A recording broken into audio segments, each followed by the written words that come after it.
What have you seen from Ovi so far in this series? Not as much in terms of offense than we saw in the first round. He was fantastic against Montreal and getting 4 goals.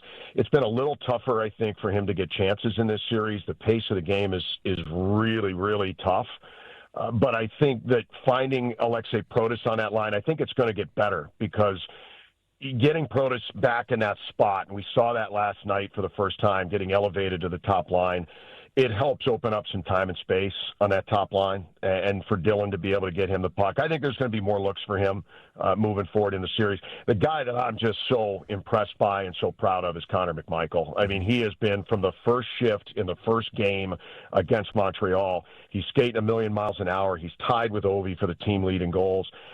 Just everything that, they had the playoff series with the Rangers, right? And it didn't go well. But for all those guys to be able to get that experience, go into the offseason last year and say, you know what, this is what we got to do next year. When we get back, this is what we learned against a good team. This is the level we got to get to. And nobody has done that better than Connor McMichael has. John, talk about how this trip to Carolina is going to be different than the regular season. I think I heard you on with Grant and Danny that you didn't even get a chance to eat like a team dinner the night before the game because they've been quick hitters down to Carolina, like on back-to-back games. Like this one, you'll actually be able to get there, settle in, and the team should be able to have a little more time to get ready for that road game where it's tough to get wins on that Carolina ice. Yeah, it's like the ultimate first world problem, right? I haven't had Carolina barbecue in 3 years. Right. It's, because everything's been a back-to-back. So this year it was a back-to-back, and Carolina was sitting there waiting and had like 3 days off. So it was tough. But now you're finally going down with an even playing field where, Carolina had that week off, and then they had to come here. And now you've got the same rest, and you're going back. And it's going to be the same when they come back for Game 5. So, yeah, anxious to see what that does. I mean, both teams are going to ramp up, and Carolina's going to come out flying tomorrow night because they've got their home crowd behind them, and there's going to be a lot you got to withstand. But I think you get through that, and the way that Logan's going and being able to make the big saves at the right moment, he's the best goalie right now in terms of goals against average in these playoffs, and that'll go a long way toward trying to win a series. So, yeah, it's going to be great for barbecue and also great, hopefully, for hockey. Yeah, Logan's been really awesome outside of that weird 5-game goal allowed in Montreal in that series. He's either given up 2 or 1 in every single game. He's been outstanding. Yeah, I mean, the big save is what you need this time of year, and he delivers a lot. And, we saw it in the regular season.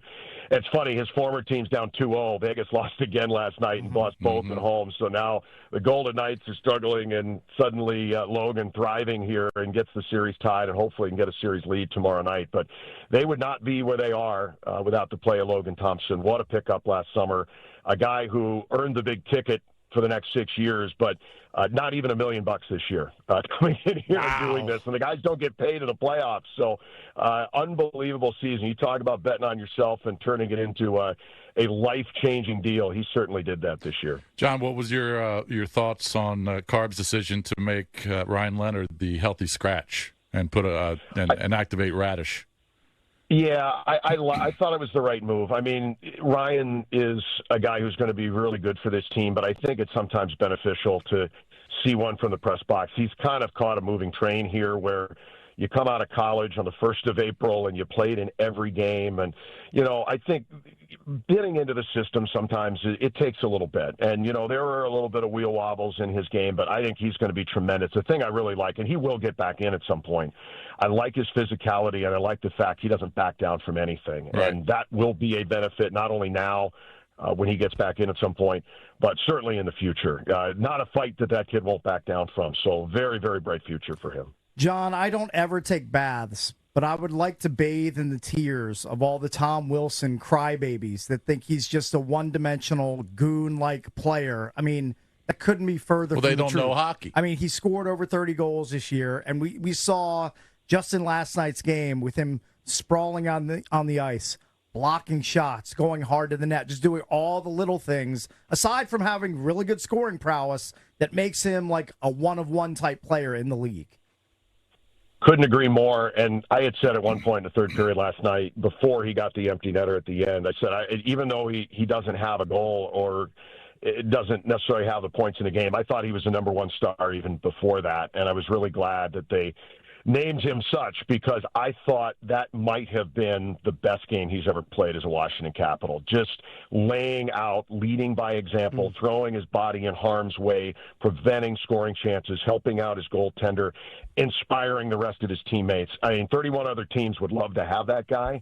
I don't know that wasn't his best game ever. And to be able to get the empty netter at the end, to seal it, I thought it was only fitting. But, man, oh, man, I mean, just everything you want in a playoff warrior, that's what he was last night.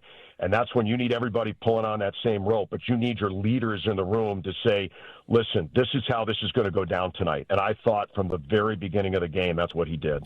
John, enjoy your trip down to Carolina. Get that barbecue. And for the people that are listening, I've been telling you throughout the series, turn down your TV, turn on the Odyssey app, and say, play 106.7 The Fan, and you get the John Walton call of the Caps going forward. So we love it, and we're looking forward to the call again tomorrow.